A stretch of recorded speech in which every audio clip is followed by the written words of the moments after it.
उद्या 15 ऑगस्ट रोजी 80वा स्वातंत्र्य दिन सर्वत्र साजरा होत आहे. या पार्श्वभूमीवर मुरगुड इथल्या नगर परिषदेच्या स्वच्छता कामगारांनी ध्वजवंदन स्थळे चकाचक केली. नगर परिषद इमारत, तुकाराम चौक, शासकीय बाल संकुल, हुतात्मा स्मारक अशा सर्व शासकीय आणि सार्वजनिक ठिकाणी त्यांनी स्वच्छता केली. पावसाची रिमझिम सुरू असतानाही या कर्मचाऱ्यांनी तत्परता दाखवून सर्व ध्वजस्थळे चकाचक केली. पहाटे त्या ठिकाणच्या महिला मंडळाच्या प्रतिनिधीमार्फत आणि शाळांमधून विद्यार्थ्यांमार्फत रांगोळी घालण्यात येणार आहे. या वर्षीच्या ध्वजारोहणाचं वैशिष्ट्य असं की राष्ट्रगीताच्या अगोदर वंदे मातरम म्हणण्यात येणार आहे. त्यासाठीचा कायदाही केंद्र सरकारनं मंजूर केलाय. राष्ट्रपतींनीही या कायद्याला मंजुरी दिली आहे. वंदे मातरम गीत हे राष्ट्रभक्तीचं प्रतीक असून जनगण मन हे राष्ट्रीय समृद्धी आणि एकतेचं प्रतीक आहे.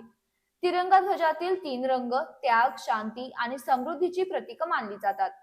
सर्व शाळा, महाविद्यालये, बँका, पतसंस्था, शासकीय आणि निमशासकीय कार्यालयात उद्याच्या स्वातंत्र्य दिनाच्या पार्श्वभूमीवर लगबग सुरू असल्याचं चित्र आहे.